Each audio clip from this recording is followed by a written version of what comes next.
Today on Rappler.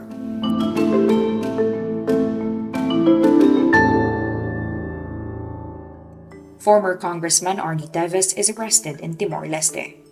Business tycoon Ramon Ang urges the public and the media to stop talking about NAIA's bedbugs and rats. Senior citizens and persons with disabilities will enjoy higher discounts starting March 25. U.S. surgeons performed the first pig-to-human kidney transplant. And Philippine Weather Bureau Pag-asa announces the dry season or tag-init has begun.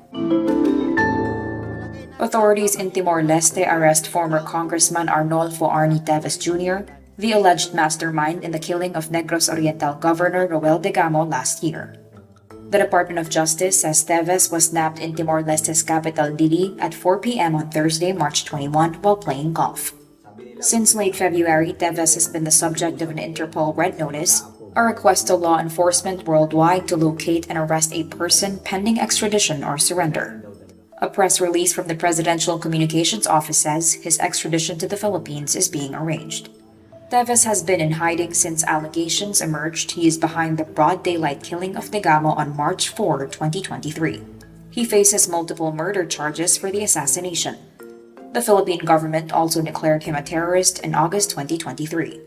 Teves insists all allegations against him are false. Ramon Ang, the tycoon who will be rehabilitating the Ninoy Aquino International Airport, urges the public and the media to not expose the main gateway's flaws. I advise all the media, huwag niyo i-headline yung mga surot at daga niya, nakakasira sa kababayan natin yan. From bedbugs to rats and dilapidated interiors, NAIA's dismal state has been the subject of viral videos and news reports for years. Ang says negative media coverage, such as stories of pest infestations, undermines the dignity of Filipino families and the nation. But the San Miguel Corporation president and CEO assures the public that under his leadership, NAIA will undergo a thorough rehabilitation process. He pledges to deploy dedicated personnel to maintain round-the-clock vigilance and cleanliness at the airport.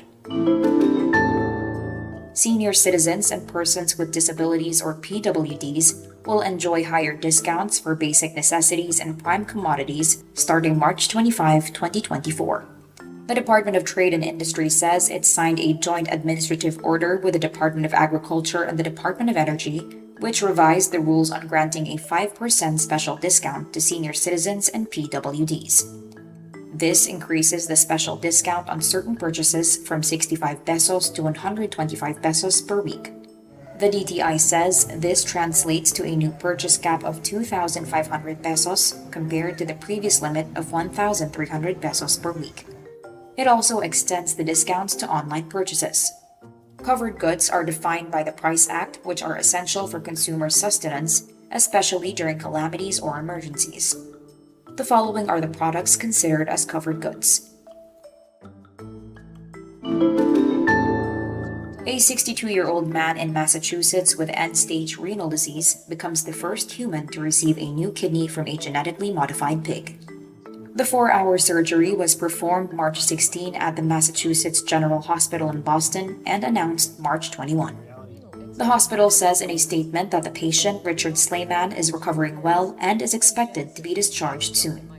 The kidney was provided by eGenesis of Cambridge, Massachusetts, from a pig that had been genetically edited to remove genes harmful to a human recipient and add certain human genes to improve compatibility. The hospital calls the surgery a major milestone in the quest to provide more readily available organs to patients. The United Network for Organ Sharing says more than 100,000 people in the U.S. await an organ for transplant, with kidneys in the greatest demand. Philippine Weather Bureau Pag-asa announces on Friday, March 22, the warm and dry season or tag-init has begun. Filipinos often call this season summer, but the country only has two major seasons, rainy and dry. The warm and dry season usually lasts until May. Temperatures are expected to rise during this period, with Pag-asa issuing daily heat index figures. Pag-asa Administrator Nathaniel Servando advises people to take extra precautions to prevent illnesses such as heat stress and heat stroke. He adds hotter days will happen alongside the El Niño phenomenon. In the Philippines, El Niño triggered drought in at least 37 areas, a dry spell in 22 areas, and dry conditions in 12 areas as of Sunday, March 17.